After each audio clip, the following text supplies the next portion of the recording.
Let's talk about that girl, the one who felt everything, like the rain. She was the kind of person who noticed the world in ways others missed. The way the sunlight danced on her skin, the gentle hush of a drizzle, or the distant rumble of thunder.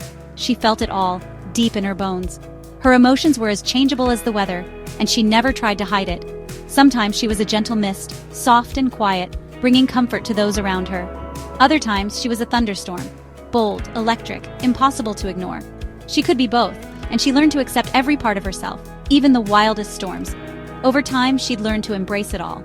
She found her rhythm, her own song, and walked with new confidence. The city felt alive beneath her feet, and she moved through it with a sense of purpose, her headphones playing the soundtrack of her life. Life felt like a perfect sunny day. She thought she had it all figured out. She laughed easily, breathed deeply, and believed she was finally in control. But life, like the weather, always changes, often when you least expect it. Out of nowhere, dark clouds rolled in. A big, complicated project at her new job landed on her desk, and suddenly, she was in charge. The weight of responsibility pressed down, and the sky inside her began to shift. Deadlines loomed, expectations grew, and the pressure started to build. She could feel the tension in her shoulders, the quickening of her heartbeat as she tried to keep up. At first, she was excited.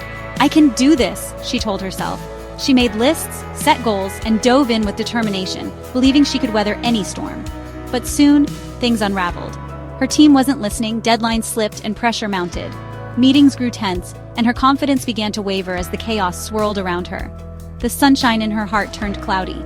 The air grew heavy. She felt the first drops of a storm she wasn't ready for. Doubt crept in, quiet but persistent, and she wondered if she could really handle it all. It wasn't a monster, just a cold, creeping doubt. She pulled her jacket tighter, bracing for a different kind of rain. The storm was coming, and this time she wasn't sure if she'd be able to find her sunshine again. The storm hit hard, a downpour of stress and anxiety. Each morning she woke with a knot in her stomach, confidence slipping away. She worked late, sent endless emails, but nothing changed. Her voice felt lost, her soul soaked and heavy. One day, her boss told her the project was behind. She left his office defeated, wandered to a park, and let the rain mix with her tears. Giving up seemed tempting. Maybe she wasn't cut out for this. But as she sat in the rain, she remembered the girl who once danced in thunderstorms. Was that girl gone, or just waiting for a break in the clouds? The thought lingered, fragile but real. She wasn't ready to quit, at least not yet. Something shifted inside her, a quiet defiance, a spark that flickered even as the rain battered the glass. She realized she could no longer wait for the storm to pass. Instead, she would have to find a way to move through it, to navigate the flood that threatened to overwhelm her. She straightened her shoulders, feeling a new sense of determination settle in. The challenges ahead were daunting, but she refused to let fear dictate her next steps. That quiet defiance grew into a steady resolve. As she gazed out at the storm, she understood that courage wasn't the absence of fear, but the decision to act in spite of it. She was ready to face what came next, no matter how uncertain.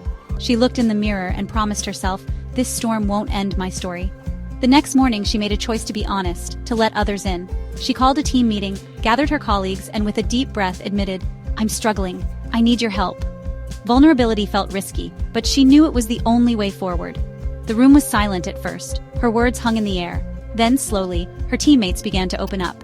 They shared their own frustrations, their hopes, and their ideas for moving ahead. She realized they, too, wanted to be heard and to help. By showing her vulnerability, she gave them permission to be strong. The project was no longer her burden alone. It became their shared storm. Together, they started to find solutions, supporting each other through setbacks and small victories alike. There were still tough days, moments when the floodwaters seemed to rise again. But she wasn't alone anymore. She learned that true leadership isn't about being the strongest or having all the answers. It's about trusting others, building something together. She was building an ark, not just an umbrella. The flood was no longer hers to face alone, and that made all the difference. The day they finished the project, the sun finally broke through, casting a golden light over everything. It felt like the world itself was celebrating their achievement, as if the sky had been waiting for this very moment to open up and shine. They didn't just meet the deadline, they exceeded expectations, delivering results no one thought possible. The room buzzed with excitement, laughter echoing off the walls as relief and pride mingled in the air. Her team celebrated, and she smiled with real pride, feeling the weight of the past weeks lift from her shoulders. Every late night, every challenge suddenly felt worth it. Her boss pulled her aside, not to criticize but to praise her leadership. He spoke of her resilience, her ability to inspire others, and how she had guided the team through uncertainty. His words were a warm ray of sunshine, drying up her self-doubt and filling her with a quiet confidence. For the first time in a long while, she truly believed in herself. That evening, she walked through the city feeling changed. The world looked different, brighter, more hopeful. She noticed the small things, the glow of streetlights, the laughter of strangers, the gentle breeze after the storm. Her new strength was quieter, deeper, tested by the storm but unbroken. She realized that true resilience isn't loud, it's steady, and it grows in the face of adversity. She realized sunny days are nice, but storms teach you who you are. It's in the struggle that you discover your true character, your ability to endure and adapt. In the downpour, you discover the parts of yourself that know how to swim, that refuse to sink, even when the world feels overwhelming. Strength isn't about avoiding the rain, it's about learning to withstand it, together. The bonds you form in difficult times become your shelter. She understood now. You don't have to face the weather alone. Support can come from unexpected places, and together you can weather any storm. The storm had made her stronger, and as the sun returned, she knew she was ready for whatever came next.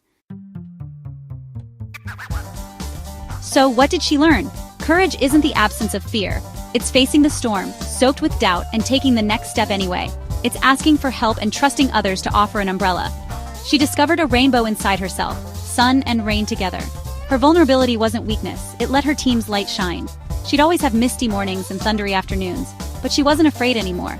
Every storm passes, and she knew she could find beauty in the rain. After the hardest storms, you put on your boots and jump in the puddles. Life will rain on you, but you're strong enough to see the sun again. And when it shines, don't just walk, dance. You've earned it.